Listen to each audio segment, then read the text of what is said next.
حبيب الله আসসালামু আলাইকুম ওয়া রাহমাতুল্লাহি ওয়া বারাকাতুহু। কেমন আছেন আমার আদরের কলিজার টুকরা আপুরা? আল্লাহ সবাইকে ভালো সুস্থ রাখার তৌফিক দান করুন, এই দোয়া সবসময় করছি। আপুরা, আজকে আমি শুকনা মরিচ, কাঁচা মরিচ ও পেঁয়াজ দিয়ে আমি কলমি শাক রান্না করব। তো আমি একটা ফ্রাই প্যানে আমি শুকনা মরিচ ও কাঁচা মরিচ দিয়েছি। এবারে চুলাটা অন করে দেব। বিসমিল্লাহির রহমানির রহিম। চুলা অন করে দিয়ে দিলাম। দিয়ে দেব সরিষার তেল।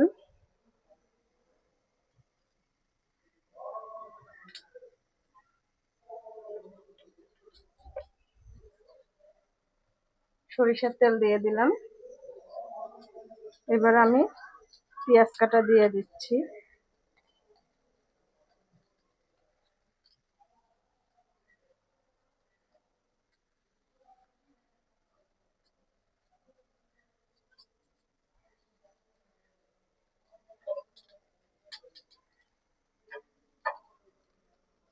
তো আমি এগুলো হালকা করে পেঁয়াজ, শুকনা মরিচ, কাঁচা মরিচগুলো ভেজে নিব।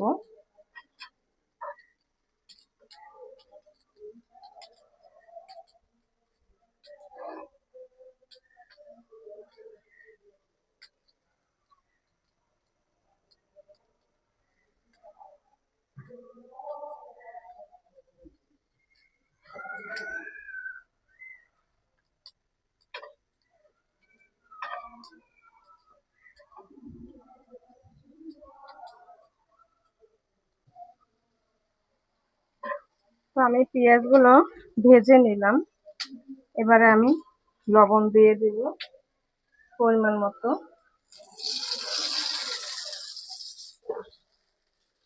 লবণ দিয়ে দিলাম।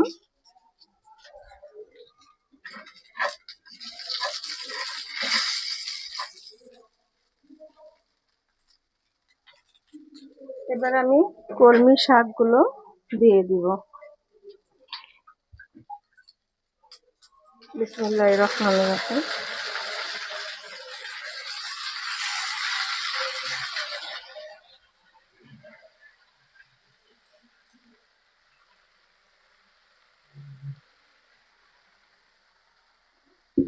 কলমি শাকগুলো দিয়ে দিলাম। এবার আমি ঢেকে দিব।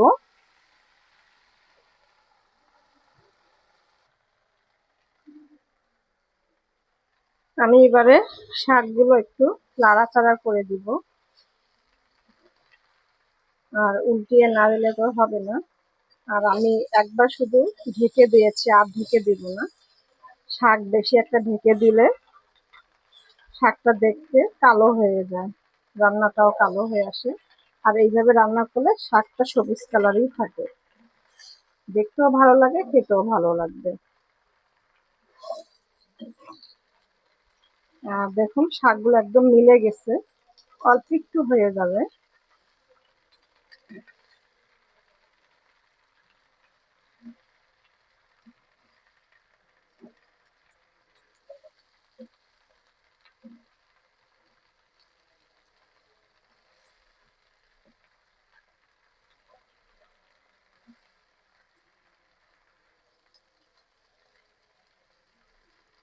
তো আমি আর ঢেকে দিব না।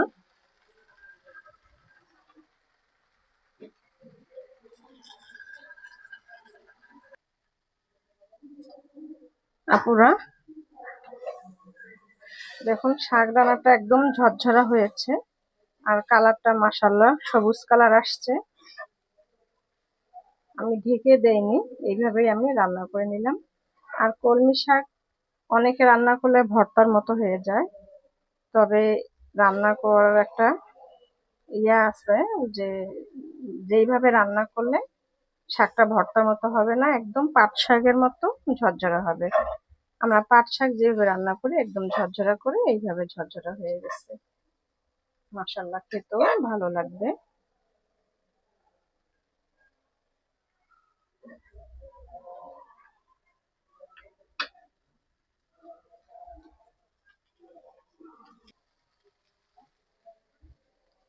আপুরা কলমি শাক ভাজিটা হয়েই আসছে। আর একদম মাশাআল্লাহ খেতে অনেক মজাদার হয়েছে রান্নাটা। এটা গরম ভাতের সঙ্গে বিশেষ করে ভালো লাগবে, যেহেতু আমি কাঁচামরিচ শুকনা মরিচ তেলে ভেজে দিয়েছি। ভালো তো লাগারই কথা। আর শাকটা একদম দেখুন পাটের শাকের মতো ঝরঝরা হয়েছে, কোনো রকমের ভর্তা ভাব গলে যাওয়া ভাব হয়নি। দলা পাকানোটাও আমি ছেড়ে দিয়েছি, দলা পাকানো নাই, একদম ঝরঝরা হয়েছে। তো এবারে আমি নামিয়ে নিব। আপুরা, কলমি শাক ভাজি রান্নাটা আমি নামিয়ে নিয়ে আসলাম।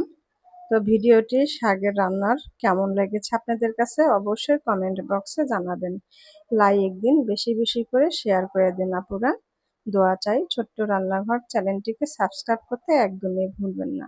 যারা নতুন আপুরা দেখছেন পাশে বেল বাটনটি ক্লিক করে আমার ভিডিওর পাশেই থাকুন। সবাই